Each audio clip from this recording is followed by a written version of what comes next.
लोगों की सफलता का राज। एक बच्चा अपने पिता से पूछता है, पापा, आखिर महान शब्द का मतलब क्या होता है? मैंने बहुत जगह पढ़ा है कि वो व्यक्ति महान था, उसने ये किया, उसने वो किया। आप मुझे समझाओ कि महान लोग कौन होते हैं और वह महान कैसे बनते हैं। पिता ने कहा, ठीक है। पिता ने बेटे को महान शब्द का अर्थ समझाने की एक तरकीब सोची। उन्होंने बेटे से कहा, चलो 2 पौधे लेकर आते हैं।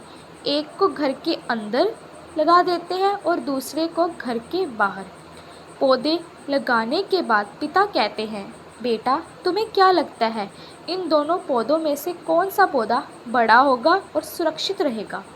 बेटे ने कहा, पिताजी, ये भी कोई पूछने वाली बात है।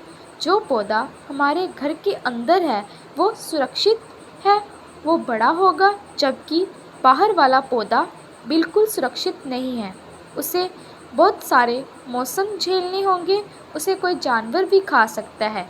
पिताजी शांत रहे और उन्होंने कहा, बेटा, इसका जवाब मैं वक्त आने पर दूंगा।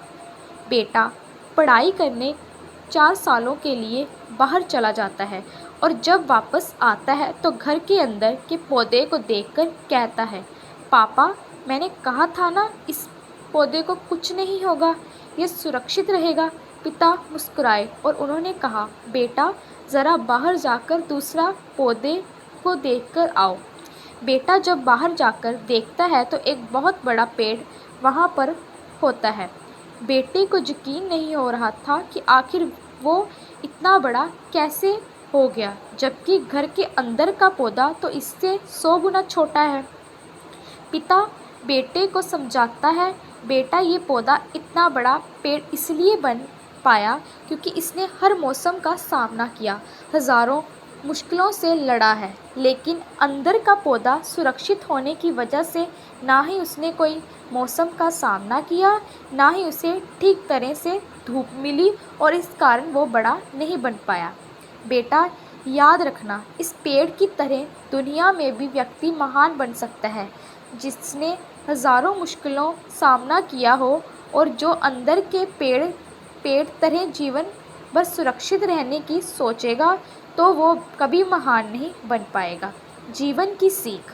दोस्तों, आप कोई काम में फेल हो जाते हो तो दुखी हो जाते हो। आप ये नहीं सोचते कि आखिर उस काम में चूक कहाँ हुई, ताकि आप उस चूक को सुधार सको। अगर आप बीच में ही हार मान लोगे तो अंदर के पेड़ की तरह आप भी अपने जीवन में बड़े नहीं बन पाओगे। महान लोग महान बनने से पहले बहुत बार फेल हुए हैं, उसके बाद ही वह महान बन पाए हैं। अगर आप फेल होने के बाद भी अपने काम के लिए अड़े हुए रहते हैं तो समझ जाओ, आपको महान बनने से कोई नहीं रोक सकता। धन्यवाद।